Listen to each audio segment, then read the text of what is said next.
I don't know if you've noticed, but if you've traveled anywhere at any point in time prior to the beer bug and are using Airbnb again, the prices are getting out of control. Now, in all fairness, I understand that the beer bug had an effect on all businesses, including those who thrive off of tourism. I'm here to remind you that the beer bug had an effect on everyone, especially the working class. So what does Airbnb do now? Well, apparently the prices have increased in some areas to over 60% higher than they were before the beer bug. So here's a quote from Airbnb. I found this in the fee transparency section of their website. It says, while hosts maintain the ability to choose their own cleaning fees, we do offer tips to hosts on keeping the amount reasonable and suggest they consider not charging cleaning fees at all. Yeah, because that shouldn't cost like a night's worth. They also add, we're encouraged by the numbers, especially considering that cleaning has taken an added importance and costs for hosts since the pandemic was declared in 2020. To date, Airbnb's communities have generated $3.4 billion in taxes. How are we in debt? $3.4 billion in taxes over the last 7 years, including $725 million in 2020. That shouldn't have an effect because as an Airbnb host, pandemic or not, you should be cleaning your place and disinfecting your place. So don't give me that, oh, because of COVID things, so you can jack up the prices. I'm sorry, that's just not gonna fly. One person even tweeted at some point, I think it was earlier this year or last year, I can't remember, but they tweeted, we gotta stop Airbnb, and they posted an image of their receipt where they booked a 2-night rental for about $200, and when they were trying to book, it cost $413.95. And so they tweeted that and it went viral. So a lot of people saw it and a lot of people had to say, to the point that Brian had to come out and respond, right? And if you don't know who Brian is, go ahead and Google Brian Airbnb. Long story short, Brian says we'll talk about it in December because of course Brian needs his money, so we'll talk about it in December. So 9 is about to launch great features for the host and I guess for the customer, but you can do better, Brian. You really can. You're so money focused right now that you're forgetting about the whole purpose of, oh my God, can you see my boobs? Of Airbnb. So basically, Brian went and responded saying that they're gonna review their fees and make changes where needed. And plan to have recommendations by December 15th. We'll see how that pans out. Now, this is not about the cleaning fee at all. I just want to add that the rental website says that they allow the host to set their cleaning costs because there's a difference between like a studio and a 5-bedroom house. Don't give me extremes. I mean, it makes no sense. I'm not an idiot. You're talking, to adults here. We understand that bigger places may require more whatever to clean. However, I think putting a cap on that would be helpful. Maybe, I don't know, a percentage, a flat fee, whatever. But putting a cap on it would be nice. Also, if you're gonna charge this super high cleaning fees, then the service fees shouldn't exist.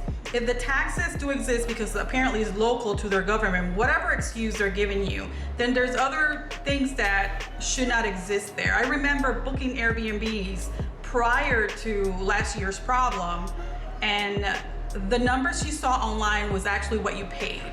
There were no surprises, and now they're saying, oh, well, everything's there before you book. That's not the point. The point is that the way they presented the cost, that was it. And now it's like, you're like, oh, look, whatever a night times 7 days and maybe a couple of fees or whatever, totally understandable. Then you go to the end, it's like a completely different price. And I'm not talking about taxes added. I mean, whoa, what are you doing type of thing. And so that kind of stuff, depending on where you're going, spreads like a cancer. And it's very discouraging. It's almost like, you know what, I'd rather book a hotel. So here I am giving you the top 10 tips for booking your Airbnb. Number 1, use the filters and the amenities. So if you need Wi-Fi or a modem inside the unit, if you have any deal breakers, are you bringing a pet?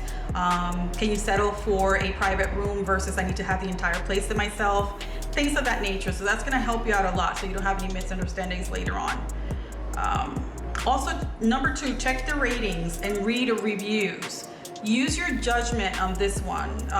If you're reading reviews, Some places may have not a 5.0, they may have a 4.5, and not necessarily because it's bad. It could be one disgruntled customer who said, you know, I had 2 towels instead of 3, I asked for 3, and literally jack it all the way down to 1 star for that reason. People are like that. So kind of really read the reviews and see what everyone is saying. If everyone is, for example, talking about the hose and not about the actual room or apartment or house or place, that's a red flag. There should be, you know, expressing how pleased they were with, you know, the comfort of the bed, the AC, whatever it is that made it a great experience other than how nice the host was. So kind of use your judgment, read the reviews, check the ratings, you know, set yourself what your deal breaker is. If you don't want to go lower than 4.5, that's fine.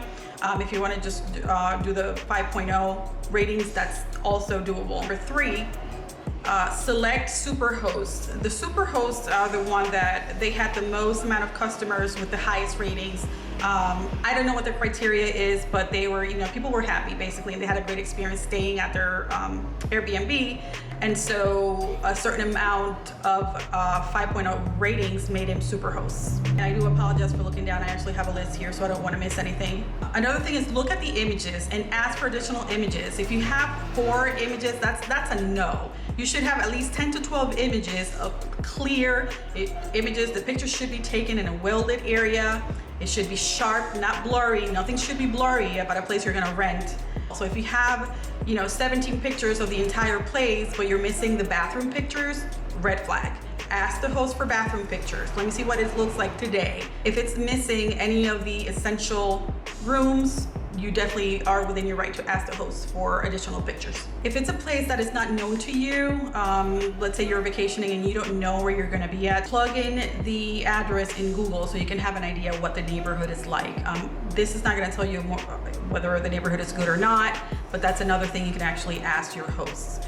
So one of my points here is also communication. So keep the communication between you and your host open. Ask many questions if you have to. But if you feel like something's missing or you need more pictures or you want to know what the neighborhood is like, ask your host. Check your cancellation policy so that you understand that there are some places that the moment you book it, you're not getting anything back but the half of the cleaning fee, or you're not getting anything back at all. So you could have booked a month somewhere and then let's say you were going for work and something changed, you're not getting your money back. Make sure you look at your cancellation policy before you book this place. What number is that? But anyway, I'll put the list down in the description box below. Be flexible. Check to see if the place that you want to stay in has increased rates based on whether it is high or low season. For example, if there are any football games going on locally, chances are that the rates are increased due to that. Another thing in regards to flexibility is see if booking an Airbnb in a city nearby, maybe within 20-30 minute drive, it's possible. That can save you hundreds of dollars. I'll give you an example, like in Athens, Georgia, go Dogs. We have a national football team there. So when game times comes around, the whole city shuts down and all of our visitors, poor people, they all are overpaying for everything.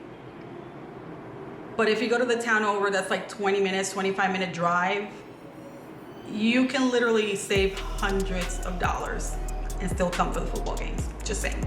Also, I know that I mentioned earlier for you to read your ratings. A little bit riskier way to book is people will have new listings, right? Especially with what happened last year. You know, a lot of people were out of work, and one of the options that came up for a way to survive was Airbnbs. So a lot of Airbnbs will be new. They will have no ratings, and so these people need ratings. So you can, one, save a lot of money in those, and two, usually people haven't stayed there.